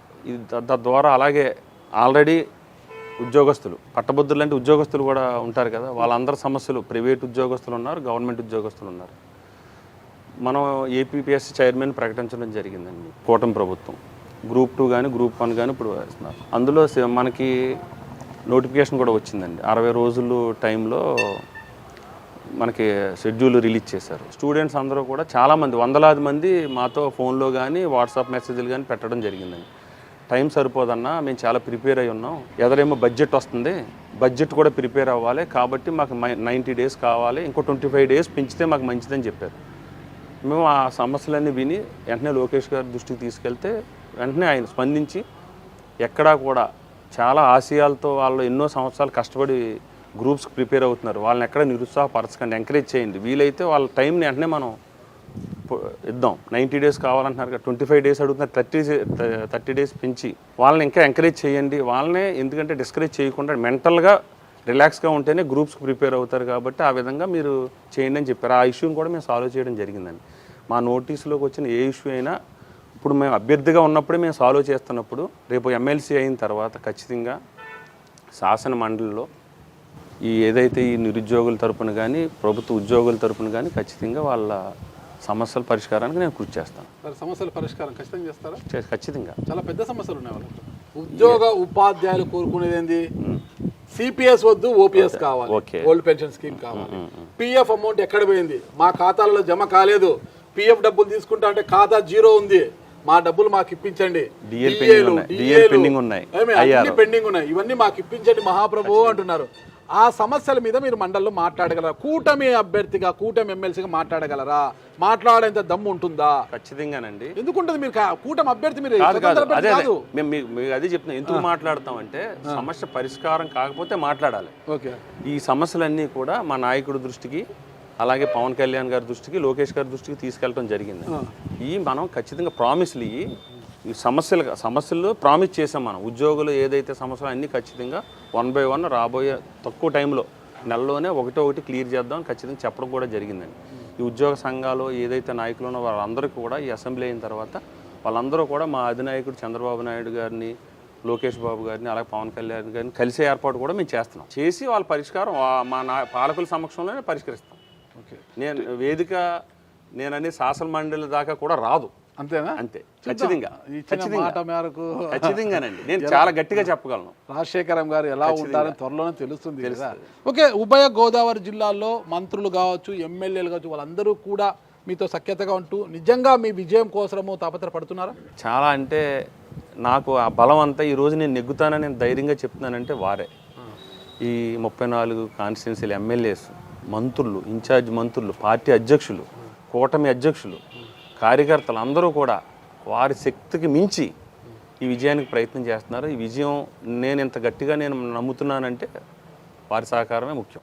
రూరల్ ఎమ్మెల్యే పంతం నానాజీ గారు అంతగా ప్రయత్నించడం లేదు. ఎప్పటికైనా నాకు రిటర్న్ కాబోతాడు, గతంలో టికెట్ కోసం ఆశించాడు కదా, రాజశేఖరమును ఇక్కడే మనం బ్రేక్ చేస్తే బాగుంటుంది, భవిష్యత్తులో నాకు మొగుడే కూర్చుంటే ఇబ్బంది అవుతుందనే ఉద్దేశంతో మిమ్మల్ని కొంత అలా గ్యాప్ ఇస్తున్నాడు అంటారు.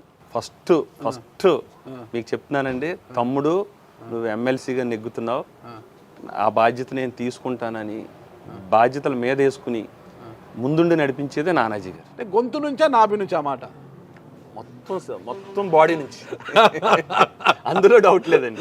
ఆయన పనితనం కూడా చూడండి. మీకు ఎన్రోల్మెంట్ మీకు ఎందుకు అంటున్నానంటే, నన్ను ఆయన వేరే ఆలోచన ఉంటే ఎన్రోల్మెంట్ చేయించగలరా, నన్ను కాన్స్టిట్యున్సీలో తిప్పగలరా, మీటింగులు పెట్టి ప్రతి మీటింగ్కి నన్ను పిలిచి ఎక్కువ మనమే రూరల్ నుంచే మనం నమోదు చేయాలి, మనమే మెజారిటీ ఇవ్వాలి అని ఒక దీక్షతో పనిచేస్తున్నారు ఆయన. అంటే చంద్రబాబు నాయుడు గారి ఆదేశాలతో టీడీపీ నా ఎమ్మెల్యేలు మంత్రులు కావచ్చు, పవన్ కళ్యాణ్ గారి ఆదేశాలు వారి పార్టీ క్యాడర్ కావచ్చు, బీజేపీ పురంధేశ్వర్ గారి ఆదేశాలతో వారు చేస్తున్నారు. అంటే ఆదేశాల మేరకు చేస్తున్నదైతే మనస్ఫూర్తిగా ఖచ్చితంగా రాజశేఖరం గెలచాలి, మంచి మెజార్టీతో గెలిచి మండలిలో ఉండాలని ఎవరు మనస్ఫూర్తిగా పని చేయడం లేదన్న విమర్శలు బయట వినిపిస్తున్నాయి. మీరు అవన్నీ తప్పండి. ఎందుకంటే పని చేయకపోవడం అనేది మనకు క్లియర్గా తెలుస్తుంది ఇందులో. ఎందుకంటే ఓటర్ నమోదు చాలా ముఖ్యం. మనం టార్గెట్లు నమోదు చేయించవచ్చు, ఆ ఓట్లన్నీ మీకే.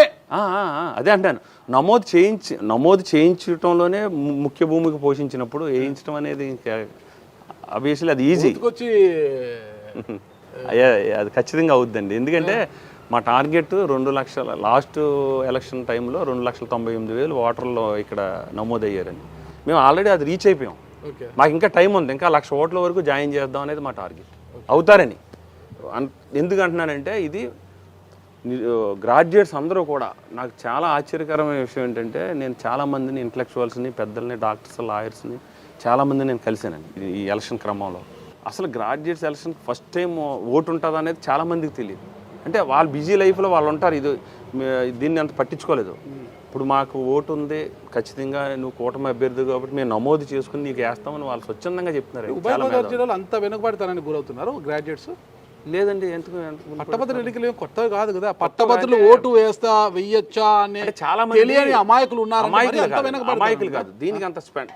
ఇప్పుడు జనరల్ ఎలక్షన్ అనుకోండి, ఎలక్షన్ కమిషన్ ఓటర్ నమోదు ప్రక్రియను స్టార్ట్ చేస్తుంది. ఇది అలా కాదండి, మనమే ఓటు నమోదు చేసుకోవాలి. ఇప్పుడు ఎలక్షన్ కమిషన్ దీని మీద ఓటర్గా నమోదు చేయడానికి స్పెషల్గా డ్రైవ్ చేయదు, నమోదు చేసుకునే అవకాశం కల్పిస్తుంది.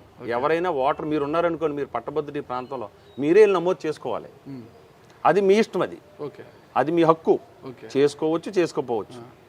ఇప్పుడు ఉన్న బిజీ లైఫ్లో, ఎందుకంటే అంత అవగాహన లేదని కాదు, అవగాహన ఇంతకుముందు కల్పించకపోవచ్చు కదా. ఇప్పుడు అందరికి అవగాహన వచ్చింది, వాళ్ళు స్వచ్ఛందంగా వచ్చి ముందుకు వచ్చి చేసుకుంటారు. స్వచ్ఛందంగా రావడం కన్నా ఏ అభ్యర్థి ఉన్నారో వాళ్ళు మరీ కౌంటర్లను పెట్టి వాళ్ళ చుట్టూ స్టాఫ్ని పెట్టుకొని ఎన్రోల్ చేస్తున్నారు కదా. లేదు కౌంటర్లో ఎక్కడ అది తక్కువ. అంటే కొంత వాళ్ళు జాయిన్ అవ్వడానికి ఒక ఈజీ మార్గం అనేది ఏర్పాటు చేయాలి కదా. మనం ఆన్లైన్ చేసుకోవచ్చు, ఆఫ్లైన్ చేసుకోవచ్చు. రెండు మార్గాలు ఉన్నాయండి ఇక్కడ ఎన్రోల్ చేసుకోవడానికి. ఆన్లైన్లో చేసుకునే క్రమంలో ఒక్కోసారి ప్రాబ్లమ్స్ వస్తున్నాయి, అంటే స్లోగా ఉండటం, సర్వర్ డౌన్ అవ్వటం, ఎన్నిటిలోనే ఆఫ్లైన్లో మనం ఎంఆర్ఓ ఆఫీస్కి ఇవ్వచ్చు. 2 మార్గాలు ఉన్నాయి. 2 సార్లు మీకు ఎమ్మెల్యే టికెట్ అవకాశం వచ్చి చేజారింది, జెడ్పీ చైర్మన్గా చేజారింది. 3వసారి మీకోసమే ఆ రోజు జగన్మోహన్ రెడ్డి గారు మండలి వద్దు అని కేంద్రానికి పంపించినా కూడా మండలి ముద్దు అని వాళ్ళు అట్లే పెట్టేశారు. మీలాంటి వారి కోసమే మండలి ఇంకా కొనసాగుతుంది అనొచ్చా? మండలి ప్రాధాన్యత చాలా ఎక్కువ సార్. మనం దీన్ని మీరు అన్నారు కదా, నిరుద్యోగ పునరావాసం అన్న మాట వాడు పరిస్థితి ఎందుకు వచ్చిందంటే, మీరు అనకూడదు, నేను అనుకో, మండలి ప్రాధాన్యత చాలా ఉంది, మీరు అనకూడదు, చాలా ఎక్కువ అండి. ఎందుకు మరి ఎన్టీ రామారావు గారు ఆ రోజు మండలిని ఎందుకు రద్దు చేశారు? అప్పుడు రాజకీయ పరిస్థితులు, అప్పుడు ఉన్న పరిస్థితులు వేరు. కానీ దాని ప్రాధాన్యత గుర్తించిన తర్వాతే కదా చంద్రబాబు నాయుడు గారు మళ్ళీ స్టార్ట్ చేశారు. మీరు ఒకటి చూసుకోండి, మండలిలో 58 మంది సభ్యులు ఉంటారు మనకి. ఆ రేషియో కూడా మనం చూడొచ్చు. ఎమ్మెల్యేల నుంచి నామినేట్ అయిన వాళ్ళు 20 మంది ఉంటారండి. లోకల్ బాడీస్, స్థానిక సంస్థల నుంచి 20 మంది ఉంటారు. గ్రాడ్యుయేట్స్ నుంచి 5 టీచర్స్ నుంచి ఒక 5, ఒక 7 యనమండుగురిని మిగిలిన వాళ్ళు గవర్నర్ నామినేట్ చేస్తాడు. అంటే మేధావులు అని, ఈ సమాజం పట్ల అవగాహన ఖచ్చితంగా చూసుకోండి. మీరు ఇప్పుడు మండలిలో మేము ఉత్తరాంధ్ర చూడండి, పునరావాస కేంద్రంగా ఆ పార్టీ అధ్యక్షుడు సీఎం ఏం చేస్తారు, గవర్నర్కి రిక్వెస్ట్ పంపిస్తారు, పలానా వ్యక్తిని ఇస్తున్నాము నామినేట్ చేయండి అనేది. గవర్నర్ గారు రాజముద్ర వేయడమే కదా. కాదండి, అట్లా మీరు చూసుకోండి. ఉత్తరాంధ్ర నుంచి ఈరోజు వేపాడ చిరంజీవి గారు తెలుగుదేశం తరపున మండలిలో ఉన్నారు. ఆయన ఏ రంగ నిపుణులైనా ఆయన ప్రొఫెసర్ అండి, ఆయన లెక్చరర్. ఇప్పటికీ కూడా ఎకనామిక్స్ చిరంజీవి గారే అంటారు ఆయన. ఆయన స్టూడెంట్స్ ఈ రాష్ట్రంలో 40,000 మంది పైగా ఉన్నారు. అందులో ఐఏఎస్ ట్రైనింగ్ అయిన వాళ్ళు వైసీపీ ప్రభుత్వ హయాంలోనే ఆయన గెలిచారు. అదే అన్నాను నేను. ఎందుకంటే నేను అనేది లేరు అన్న దానికి మీరు చెప్తున్నానండి, చాలా గొప్ప వ్యక్తులు ఉన్నారు. నేను ఒకటి మీకు అర్థం కాలే, అది ఎలక్షన్ ద్వారా ప్రజాస్వామ్యబద్ధంగా ఆయన ఎన్నికై వచ్చారు అక్కడికి. అది కాదు నేను అడిగేది. గవర్నర్ నామినేట్ చేస్తారు అంటుంటే మీరు గవర్నర్ నామినేట్ ఎవరికైనా రంగ నిపుణులు ఎవరైనా పంపించారా? దానికి ఎప్పుడు కూడా పునరావాస కేంద్రం కదా ఎవరైతే లేదు లేదు లేదు అది మీరు అన్నది పూర్తిగా రాంగ్. ఉంటారు, ఎందుకు లేరు, ఉంటారు ఖచ్చితంగా. దానికి సంబంధించిన వ్యక్తులను కూడా తీసుకోవడం జరుగుతుందండి, మరీ అంతగా ఉండదు. ఆ ప్రాధాన్యత అనేది ఖచ్చితంగా ఉండాలి, అంటే ఉండాలని కోరుకుంటున్నాను నేను కూడా. ఖచ్చితంగా ఉండాలి. ఎందుకంటున్నానంటే మీకు మనం జగన్మోహన్ రెడ్డి గారి టైంలో చూడండి, ఈ రాష్ట్రాన్ని రాజధాని లేకుండా చేద్దామని 3 రాజధానులని బిల్లు ప్రవేశపెట్టినప్పుడు ఈ మండల ప్రాధాన్యత అన్నదానికి చిన్న ఎగ్జాంపుల్ మీకు. మండలిలో బిల్లుని సెలెక్ట్ కమిటీకి పంపటం, అది ఆగటం వల్ల మన రాజధాని ఈరోజు సజీవంగా ఉంది మనకి. లేకపోతే మన ఎంత ప్రాధాన్యత అనేది మీరు కూడా గుర్తించాలి. అంటే అన్ని ఒకలాగా బొమ్మ ఇటు పడింది అంటే రాజధాని మళ్ళీ అక్కడికి వెళ్ళిపోయేది. బొమ్మ ఇటు పడింది కాబట్టి రాజధాని నిలబడింది. అంతే కదా. అంటే నేను అనేది ప్రాధాన్యత గురించి మనం మాట్లాడదాం. అంటే ఈ రాష్ట్ర ప్రయోజనాలు అవసరానికి తగ్గట్టు ఎప్పుడైనా అవసరం వచ్చినప్పుడు కీలక భూమిక అనేది మండలి ఖచ్చితంగా దాని ప్రాధాన్యతను చాటుకోవడం జరుగుతుంది. మనం చరిత్రలో చాలా చూసాం. మీకు ఇది అవసరం కూడానే మనకి. ఒక చిన్న ప్రశ్న అండి, ఇంకా మీరు ఎమ్మెల్సీ అయినాక అడిగితే బాగుంటుంది, కానీ ఇప్పుడే అడగక తప్పడం లేదు. జగన్మోహన్ రెడ్డి గారి ఇటీవల ఒక కామెంట్, సోషల్ మీడియా వారందరూ కూడా మీ ప్రభుత్వం అంటే ఇప్పుడు గతంలో రాజారెడ్డి రాజ్యాంగం నడుస్తుంది ఏపీలో అనేవారు, టీడీపీ ప్రతిపక్ష పార్టీ టీడీపీ ఉన్నప్పుడు. ఇప్పుడు వచ్చేసి రెడ్ బుక్ రాజ్యాంగం నడుస్తుంది, లోకేష్ గారు రెడ్ బుక్ రాజ్యాంగం నడుస్తుంది ఇక్కడ. అందుకే రెడ్ బుక్లో ముందస్తుగా పేర్కొన్న విధంగా సోషల్ మీడియాలో ఏ చిన్న వార్త పెట్టిన వాళ్ళు అరెస్ట్ చేయడము, అందరినీ కూడా భయాందోళనకు గురి చేస్తున్నారు. ఇంతమంది నేనే ఈ రోజు నుంచి చంద్రబాబు నాయుడు అంటే కూటమి ప్రభుత్వం 6 గ్యారెంటీల గురించి సోషల్ మీడియాలో నేనే పోస్టులు పెడతా, ముందు నన్ను అరెస్ట్ చేయండి దమ్ము ధైర్యం ఉంటే అని తొడగొట్టి సవాల్ చేస్తున్నారు జగన్మోహన్ రెడ్డి గారు. మా యువ నాయకుడు ఖచ్చితంగా చూపించాడు మీకు, అదేమి సీక్రెట్ కాదు. అందులో ఉన్నది ఎవరైనా ఆ రోజున అధికారులైన పరిధి దాటి అమాయకుల మీద అన్యాయంగా కేసులు పెట్టినా, ఎవరైనా పరిధి దాటి అన్యాయంగా రాజకీయ నాయకులు పనిచేసినా వాళ్ళనే అందులో ఆయన ఖచ్చితంగా ఏదైతే చట్టాలను ఉల్లంఘించి వాళ్ళ పరిధి దాటి పనిచేశారో వాళ్ళందరికీ ఖచ్చితంగా శిక్ష ఉంటుంది. దాన్ని ఒక లిస్టు పెట్టుకున్నారు ఆయన. ఖచ్చితంగా ఎవడో చట్టాన్ని ఎవరో దాటి ఎవరో కూడా అతీతులు కాదండి, అది ఖచ్చితంగా జరుగుతుంది కూడా. అంతేగాని ఇప్పుడు రాజారెడ్డి రాజ్యాంగం అంటే రెడ్ బుక్కి చాలా తేడా ఉందండి. ఆయన ఏదనుకుంటే అదే చేసేవారు. మండలి రద్దు, మండలిలో మీరు చూడండి, మండలిలో బిల్లు ఆగింది కాబట్టి రద్దు అన్నాడు ఆయన. అది రాజారెడ్డి రాజ్యాంగం అంటే, ఇది కాదు. మీరు ఆయన ఏదనుకుంటే జరగకపోతే దాన్ని ఆయన రాజ్యాంగం ఇంప్లిమెంట్ చేసేవారు. అది ప్రజాస్వామ్యంలో ఎప్పుడు కూడా ఒకటి సార్, ప్రజాస్వామ్యంలో అంతిమంగా ప్రజలే నిర్ణేతలు, ప్రజలే ప్రభువులు. అది మా అధినాయకుడు ఈ పార్టీ తెలుగుదేశం పార్టీ పెట్టిన ఎన్టీ రామారావు గారు పూర్తిగా విశ్వసించారు. అదే చంద్రబాబు నాయుడు గారు కూడా. ప్రజల అభిష్టం మేరకు ఎవరైతే పనిచేస్తారో వాళ్ళు కొంచెం ముందుకెళ్తారు. అంతేగాని సొంత నిర్ణయాలు, సొంత రాజ్యాంగం ఇంప్లిమెంట్ చేస్తే రాజకీయాల్లో ప్రజలు క్షమించరు. ఇంకొక చిన్న విషయం అండి, వైసీపీ ఎమ్మెల్సీగా ఉంటూ రఘురాజు గారి పైన అనర్హత వేశారు మండలి చైర్మన్ గారు మోషన్ రాజు గారు. అయితే దాని మీద ఆయన ఎలక్షన్ కమిషన్ ఈరోజు ఆ రద్దు చెల్లదు అంటూ ఆయనకు మళ్ళీ కొనసాగింపుగా ఈరోజు ఉత్తర్వులు కూడా ఇచ్చారు. దాన్ని ఎలా చూస్తారండి? అది మండలి చైర్మన్ అన్నది ఒక రాజ్యాంగబద్ధమైన పదవి. అది ఆ పదవికి తగ్గట్టుగానే మనం నిర్ణయాలు తీసుకోవాలి. మీరు చిన్న ఉదాహరణ చెప్తాను. 99లో 1990s అనుకుంటాను, బాలయోగి గారు స్పీకర్. ఆ రోజు ఆయన రాజ్యాంగబద్ధమైన పదవిలో ఉన్నారు. ఒక ఓటుతో, మూజువాని ఓటుతో ఆ రోజు ప్రభుత్వం పడిపోవటం జరిగింది. అది ఆ పదవికి వండి తేవటం అంటేనండి. ఈయన అట్లా కాకుండా ఒక రాజకీయ పార్టీ అభిప్రాయాల్ని చైర్మన్ గారు ఇంప్లిమెంట్ చేయడం వల్ల ఆ పదవికి కొంచెం ఇబ్బందికరమైన పరిస్థితి. ఈరోజు అందరం కూడా ఇబ్బంది పడుతున్నాం. ఇప్పుడు ఎలక్షన్ కమిషన్ నోటిఫికేషన్ ఇచ్చింది, కోర్టు అక్షంతలు వేసింది, మళ్ళీ రద్దు చేయడం జరిగింది. ఇది ఎప్పుడు నాకు తెలుసుంది, నాకున్న రాజకీయ అనుభవంలో ఇలాంటివి తక్కువ జరుగుతాయి. ఏంటంటే మండలి చైర్మన్గా ఈ లీగల్ ఎన్ని కరెక్ట్గా ఆయన పదవికి పూర్తిగా బాధ్యతగా వహించుంటే ఈ విషయం జరగదు.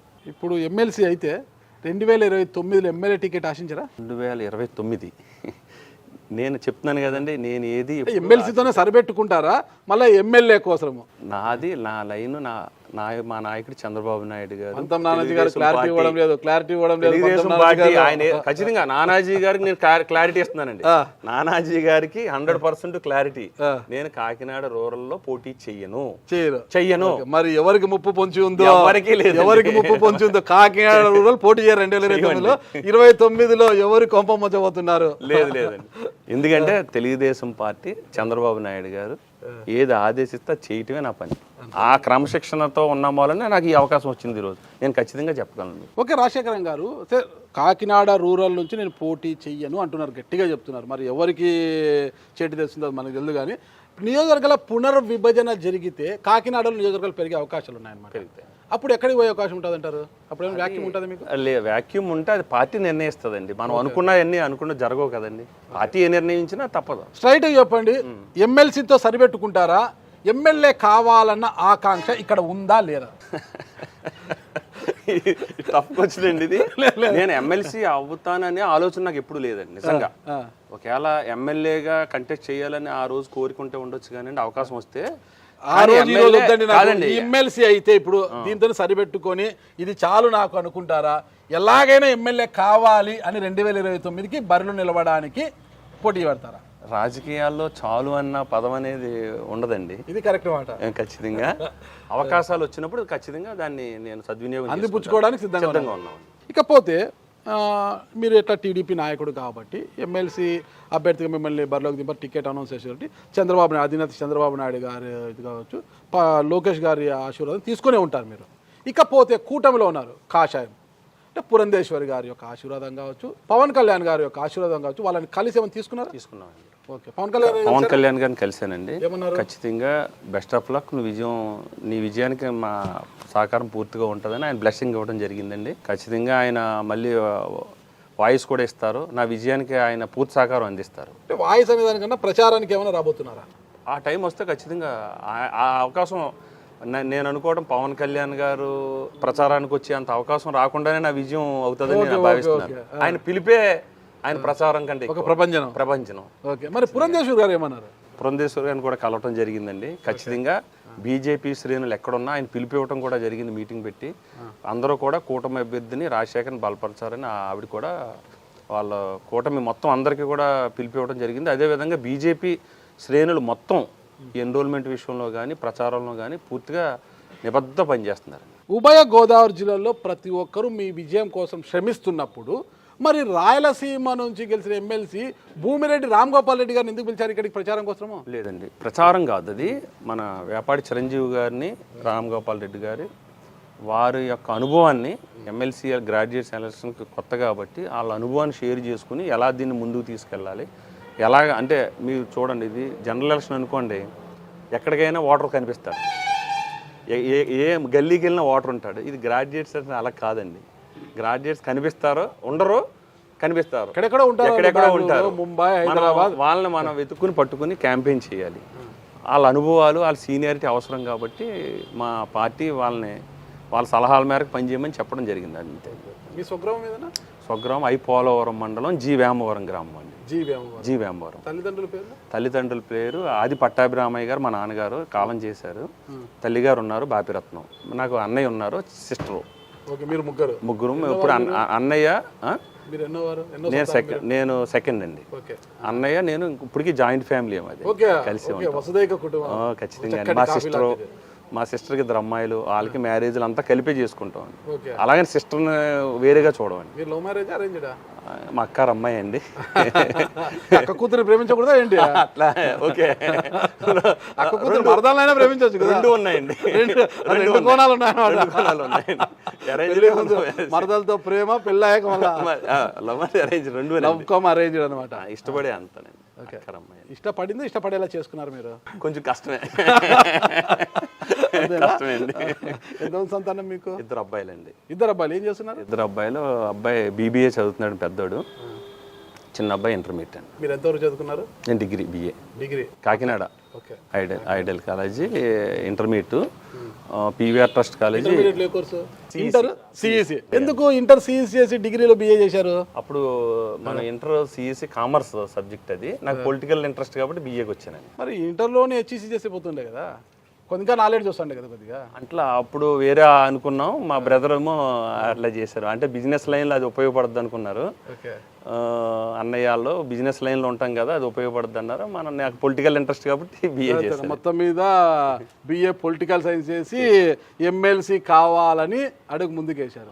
సరే, ఎమ్మెల్సీ అవడానికి ముందే మీరు మిమ్మల్ని గెలిపిస్తే, ఒకవేళ మండలికి పంపిస్తే, ఈ ఉభయ గోదావరి జిల్లాలో ఉండే గ్రాడ్యుయేట్లు అందరికీ కూడా ఏం చేయబోతున్నారు, వాళ్ళకి ఇచ్చే సందేశం ఏంటో మా సుమన్ టీవీ ద్వారా ఒకసారి చెప్పండి. ఈ గ్రాడ్యుయేట్స్కి 3 అంశాలుగా నేను చేయాలని అనుకుంటున్నాను. మొదటి ప్రాధాన్యతగా నిరుద్యోగులందరికీ ఉద్యోగ అవకాశాలు కల్పించేదానికి, ఎక్కడ ఐటీ రంగం కానీ సాంకేతిక రంగాల్లో పరిశ్రమలో వచ్చేదానికి ఈ పాలకులతో కలిసి పనిచేస్తాను, మొదటి అంశం. రెండోది, ఏదైతే ఈ స్కూల్స్ విద్యా వ్యవస్థ ఉందో దీనికి ఆల్రెడీ లోకేష్ బాబు గారు విద్యాశాఖ మంత్రిగా పటిష్టమైన విద్యా వ్యవస్థను తీసుకురావడానికి ఆయన ఒక ప్రణాళికాబద్ధంగా వెళ్తున్నారు. దానికి మా వంతుగా కొంత ప్రణాళికాబద్ధంగా విద్యా వ్యవస్థలో మెరుగులు తీసుకురావడానికి ప్రయత్నం చేసి విద్యని, క్వాలిటీ విద్య అందించేదానికి ప్రయత్నం చేస్తాం. మూడోది, ఏదైతే ఈ పట్టభద్రుల సమస్యలు ఉన్నాయో వాటికి ఒక ఫోరం ఏర్పాటు చేసి ఒక వేదికని, వాళ్ళకి ఇంతవరకు పట్టభద్రులకి ఒక వేదిక అంటూ లేదు కాబట్టి వాళ్ళకి ఒక వేదికని ఏర్పాటు చేసి, ఒక ఫోరం ఏర్పాటు చేసి వాళ్ళ సమస్యల పరిష్కారానికి నేను ముందుండి దాన్ని తీసుకుంటాను. జరగబోయే పట్టభద్రుల నియోజకవర్గ ఎమ్మెల్సీ ఎన్నికల్లో పట్టభద్రుల ఓట్లు అయిపోతున్నారు కదా, ఇప్పుడు వాళ్ళ ఆశీర్వాదం మీకు అవసరం కూడా. మరి వారికి ఏమని పిలుపునివ్వబోతున్నారు మీరు? ఉభయ గోదావరి జిల్లాల పట్టభద్రులందరికీ నమస్కారం. నేను మీ పేరాబత్తుల రాజశేఖరం, కూటమి బలపరిచిన ఎమ్మెల్సీ అభ్యర్థిగా మీ ముందుకు వస్తున్నాను. విజ్ఞులైన పట్టభద్రులందరూ కూడా ఓట్లు వేయించి గెలిపిస్తారని ప్రార్థిస్తున్నాను. ఓకే రాజశేఖరం గారు, అందరు రాజకీయ నాయకులు కాకోకుండా ఏదైతే ఈరోజు హామీలు ఇచ్చారో పట్టభద్రులకు, ఆ హామీలను మీరు ఎమ్మెల్సీ అయిన వెంటనే, అంటే మీకున్న పదవి ఆ పరిధిలోనే నెరవేర్చుకొని మళ్ళా ఒకసారి అది ఎమ్మెల్యే కావచ్చు, ఎమ్మెల్సీ కావచ్చు, ఏది పోటీ చేసినా ధైర్యంగా ప్రజల ముందుకు వెళ్ళేలా మీరు ముందుకు సాగాలని నేను కోరుకుంటున్నాను. విష్ గుడ్ లక్ అండి. Thank you. నమస్కారం. థ్యాంక్ యూ అండి. మీకు కూడా మీ వాల్యుబుల్ టైం మాకు ఇచ్చినందుకు. అయ్యో, మీ వాల్యుబుల్ టైం, ఇది ఎలక్షన్ సీజన్, మీరు బిజీగా ఉన్నారు. నాకు ఇది కూడా నాకు ఒక అవకాశం కదండి. ఓకే అండి, విష్ గుడ్ లక్ అండి. Thank you. ఉపయోగపడుతుంది. నా విజయానికి మీ సహకారం కూడా 100%. Thank you.